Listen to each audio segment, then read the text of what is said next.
Welcome to mega 9 TV. గుంటూరులోని మస్తానయ్య దర్గాను తమకు అప్పగించాలని వక్ఫ్ బోర్డు అధికారులు ఒత్తిడి తెస్తున్నారని దర్గా ధర్మకర్త రావి రామ్మోహన్ రావు ఆవేదన వ్యక్తం చేశారు. హజరత్ కాలే మస్తాన్ షా జౌలియా దర్గా సంరక్షణ బాధ్యతలు తమ పూర్వీకుల నుండి నిర్వహిస్తున్నామని చెప్పారు.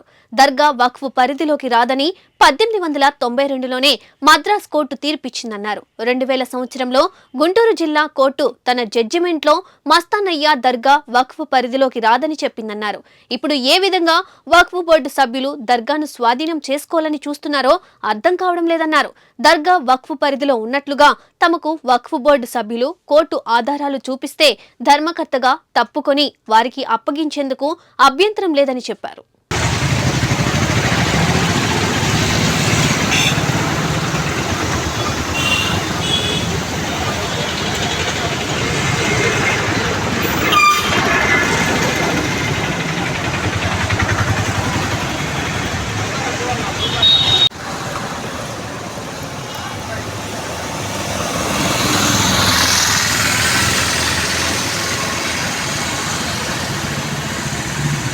తారీఖు ఒక నోటీసు చేతికి ఇవ్వాల వాట్సాప్ పెట్టారు. నేను అన్నాను 11వ తారీఖు అంటే ఏమంటే నేను ఇలా కేరళలో ఉన్నాను, సోమవారం వస్తాను చూడన్నా, సోమవారం వచ్చి మీరు అడిగిన వాటికన్నిటికి కూడా నేను సమాధానాలు చెప్పాను అని చెప్పాను. నేను సోమవారం రావడం అయింది, టికెట్ కూడా ఉంది, నా ట్రైన్ టికెట్ ఇవన్నీ కూడా పెడతాను, చూపిస్తాను అవసరం అయితే.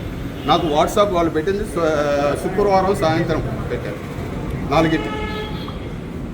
ఆ పెట్టిన ప్రకారం ఆ వాట్సాప్ పెట్టి దాన్ని వాళ్ళు ఏవైతే ఇవి ఎలిగేషన్స్ లేపారో వాటన్నిటికి కూడా నేను సమాధానం చెప్పి వాటికి ఆన్సర్స్ కోర్టు ఆర్డర్లు ఇప్పుడు 1890, 1902, 1935, 1940, 1954,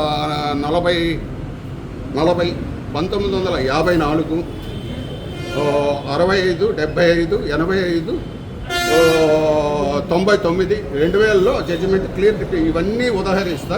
జిల్లా జడ్జి అప్పారావు గారు పూర్తిగా ఇది ఇచ్చారు. ఇది ఒక మతానికి ఒక కులానికి చెంది కాదు, సర్వ మతాలు అందరూ వచ్చి ఇక్కడ పూజ చేసుకుంటారు. ఇది ఒక కోర్టు దీన్ని ఎవరికి తోచిన విధంగా వాళ్ళు పూజ చేసుకోవచ్చు, హారతులు చేసుకోవచ్చు, పూజలు చేసుకోవచ్చు. ఇది ఒక్క కమ్యూనిటీకి చెందింది అయితే కాదు, అందరూ కూడా చేసుకుంటారని ఇచ్చింది. వీళ్ళు ఎలిగేషన్స్ ఏవైతే చెప్తున్నారు, ఇప్పుడు హారతి ఇస్తున్నారు, ఫోటోలు పెట్టారు, అవన్నీ పెడుతుంటే అవన్నీ కూడా దీనిలో ఇప్పుడు కాదు 1890లోనే ఇచ్చింది.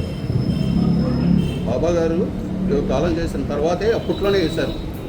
మెడ్రాస్ హైకోర్టు కానీ ఇవన్నీ బందర్ హైకోర్టు కానీ బందర్ కోర్టు కానీ ఇవన్నీ కూడా ఆర్డర్లతో సహా అన్ని ప్రతిదీ ఉంది. వీళ్ళు ఇచ్చిన నోటీస్ నాకు తీసుకున్నాను కదా, నా చేతికైతే ఇవాళ వాట్సాప్ వచ్చింది. అయినా కూడా నేను వాట్సాప్ని గౌరవించి ఆ వాట్సాప్లో ఉన్న దాన్ని ప్రింటెడ్ కాపీ తీసుకొని దానికి వాళ్ళు ఏవైతే ఎలిగేషన్ చెప్పారో ఆ ఎలిగేషన్ ప్రకారం మొత్తం కూడా ఆన్సర్ చేసి ఆ కోర్టు నెంబర్లు అవన్నీ కూడా ఇచ్చి నేను చేశాను. అవన్నీ కాకుండా నేనేదో పారిపోతున్నాను, నేను తీసుకుంటున్నాము, వాళ్ళు హ్యాండ్ ఓవర్ చేసుకుంటున్నాము అంటే నేను ఎక్కడికి వెళ్ళాను, నేను ఇక్కడే ఉన్నాను కదా. నేను పారిపోతానికి నేనేమైనా దొంగనా, లేకపోతే దోపిడీదారినా, లేకపోతే ఇదే.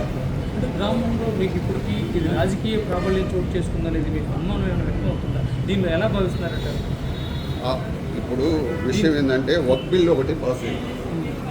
ఈ వక్ బిల్ పాస్ అయింది కాబట్టి ఇప్పుడు నేను ధర్మకర్తగా ఒప్పుకుంటే వీళ్ళందరూ సపోర్ట్గా ఉంటారండి.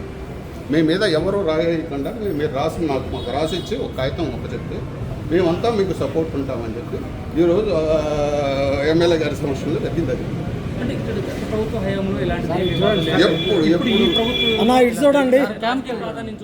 ఎప్పుడు నోటీస్ ఇచ్చినా కూడా నేను ఆన్సర్ చెప్పడం జరిగింది. ఈ పరిస్థితి కూడా నేను ప్రూఫ్లతో సహా మొత్తం ఇవ్వడం గత ప్రభుత్వ హయాంలో ఎలాంటి వివాదం చోటు చేసుకోలేదు, కానీ ఈ ప్రభుత్వంలో ఈ నోటీసులు వచ్చారు, ఒక బోర్డు వచ్చినాయి అంటే రాజకీయ ప్రాధాన్యత చోటు చేసుకుందని మీకు అనుమానం ఏమైనా ఎలా భావించాలి? ఏమో తెలియదండి దాని గురించి మనం అంత లోతుగా నేను వెళ్ళదు. ఇది అయితే నేను ప్రతి వారి దృష్టికి తీసుకెళ్ళాను, ఎమ్మెల్యే గారి దృష్టికి తీసుకెళ్ళాను, ఎంపీ గారి దృష్టికి తీసుకెళ్ళాను, మినిస్టర్ గారి దృష్టికి, కన్నా గారి దృష్టికి, అందరి తీసుకెళ్తాను. ఇవన్నీ కూడా చూసి వాళ్ళు ఏం చేయగలిగితే అది ఏదైనా కోర్టు త్రూగా వచ్చి హ్యాండ్ ఓవర్ చేసి కోర్టు వాళ్ళకి ఇచ్చింది అనుకోండి, నేనే పూర్తి సహాయ సహకారాలతో వాళ్ళకి ఇచ్చేస్తాం. కోర్టు ఆర్డర్ వరకు వెయిట్ చేయకుండా మేము వచ్చి దౌర్జన్యంగా చేస్తామంటే అది కరెక్ట్ కాదు. ఇప్పుడు ఒక ఇంట్లో ఉన్న దర్గా కాదు, ఒక ఇంట్లో ఉన్న మన ఇంట్లో ఉన్న అద్దెకున్న వాళ్ళు ఖాళీ చేయడానికే చాలా కష్టం. దానికి ఒక ప్రొసీజరు, ఒక ఇది ఉంటుంది, లాక్ రావు. వీళ్ళు వచ్చి దౌర్జన్యంగా వచ్చి చేస్తామంటే అది కరెక్ట్ కాదు. ఏదైనా కోర్టు ఆర్డర్ వచ్చింది, కోర్టుని నేను గౌరవిస్తాను కాబట్టి మీ దగ్గర కోర్టు ఆర్డర్ ఉంది. మీ దగ్గర కోర్టు ఆర్డర్ ఏదైనా ఉంటే కోర్టు ఆర్డర్గా వచ్చి మీరు కోర్టు మాకు ఆర్డర్ ఇచ్చింది, మీరు వెళ్ళిపోవాలి ఈ నిమిషం అంటే ఈ నిమిషం వెళ్ళిపోతాను. అది బాబా గారి నిర్ణయం అనుకుంటా. స్థానిక ప్రజాప్రతినిధుల్ని కలిసారా? వాళ్ళు ఏం చెప్పారు? కలిసానండి, అందరినీ కలిసాను, అందరికీ కలుస్తున్నాను, అందరికీ ఇంటిమేషన్ కూడా చేస్తున్నాను.